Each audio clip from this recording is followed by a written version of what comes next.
दोस्तों, क्या आपने कभी सोचा है कि भगवान शिव का एक ऐसा परम भक्त भी था जिसे स्वयं माता पार्वती ने श्राप देकर हड्डियों का ढांचा बना दिया था।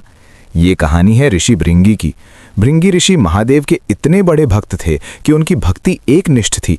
वे मानते थे कि संसार में केवल शिव ही सत्य हैं और उनके अलावा किसी और की पूजा या परिक्रमा करना व्यर्थ है, यहाँ तक कि माता पार्वती की भी नहीं। एक बार जब भृंगी कैलाश पहुंचे तो सभी ऋषि मुनि शिव और शक्ति दोनों की वंदना कर रहे थे, लेकिन भृंगी ने केवल शिव की परिक्रमा शुरू कर दी। माता पार्वती ने उन्हें प्रेम से समझाया कि वे और शिव एक ही हैं। बिना शक्ति के शिव शव के समान हैं और बिना शिव के शक्ति का कोई अस्तित्व नहीं। लेकिन भृंगी अपनी जिद पर अड़े रहे। उन्होंने कहा, मेरी भक्ति केवल महादेव के चरणों में है, किसी और के लिए नहीं। भृंगी का भ्रम तोड़ने के लिए महादेव और माता पार्वती अर्धनारीश्वर रूप में प्रकट हुए, जहां आधा शरीर शिव का था और आधा पार्वती का।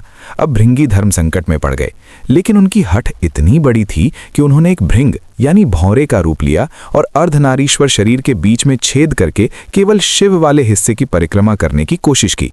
ये देखकर माता पार्वती अत्यंत क्रोधित हो। क्रोध में आकर माता पार्वती ने श्राप दिया कि भृंगी के शरीर से वो सब समाप्त हो जाए जो उसे माता यानी प्रकृति से मिला है।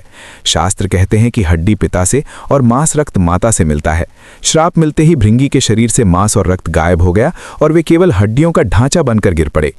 जब वे खड़े होने में भी असमर्थ हो गए, तब महादेव ने दया कर उन्हें तीसरा पैर दिया ताकि वे अपनी साधना जारी रख सकें। अंततः भृंगी को बोध हुआ कि शिव और शक्ति चेतना और ऊर्जा के रूप में एक ही सिक्के के दो पहलू हैं।